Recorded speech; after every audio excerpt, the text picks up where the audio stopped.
Budget पछि ओमोडा र जेइको को प्राइस कसरी चेन्ज हुन्छ आउनुस् हेरौँ। ओमोडो जेइको मा एउटै ग्रुप भित्र 3 फरक रिजल्ट छ। E5 मा माइल्ड इन्क्रिज छ, J5 मा डिक्रिज देख्न सकिन्छ, J60 मा चाहिँ तपाईको मोडरेट इन्क्रिज देख्न सकिन्छ। पहिले ओमोडो E5 प्रो सिंगल टोन हेरौँ।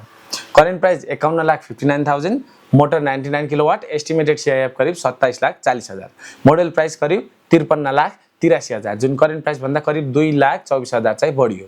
अब ओमोडा E5 प्रो ड्युअल टोन हेर्ने हो भने प्राइस 51,99,000, मोडल प्राइस करिब 54,25,000, करेन्ट प्राइस भन्दा करिब 2,26,000 बढी।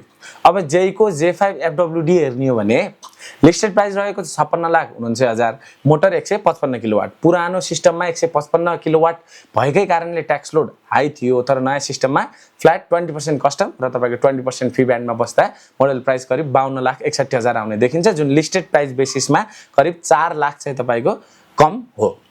अब जेइको J60 हेर्ने हो भने करेन्ट प्राइस यसको रहेछ 69,99,000, मोटर 135 किलोवाट, एस्टिमेटेड CIF करिब 32,88,000, यो पनि 30 देखि 40 लाखको स्ल्याबमा पर्ने भएको कारणले क्लिन इन्फ्रास्ट्रक्चर फीले लाग्छ 35%।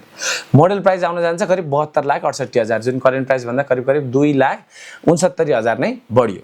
अब ओमोडा र जेइको पनि कन्क्लुजन क्लियर छ। E5 मोडलमा तपाईको माइल्ड इन्क्रिज देख्न सकिन्छ, J5 लिस्टेड प्राइस बेसिसमा विनर भन्न सकिन्छ र J60 चाहिँ तपाईको मोडरेट इन्क्रिज देख्न सकिन्छ। र शोरूमले आफूसँग भएको स्टकमा बजेटको इम्प्लिकेसन नदिएर अहिले जुन रेटमा गइरहेको छ त्यो रेटमा पनि कस्टमरहरुलाई चाहिँ अहिले नै सेल गर्न पनि सक्छ। तर जब नयाँ इम्पोर्ट गर्छ र तपाईको नयाँ बजेट अनुसार ट्याक्सेसन लाग्ला त्यो बेलामा चाहिँ तपाईको यो चेन्जेसहरु चाहिँ तपाईको प्राइस ब्यान्डमा चाहिँ इन्कर्पोरेट भएको देख्न सकिनेछ।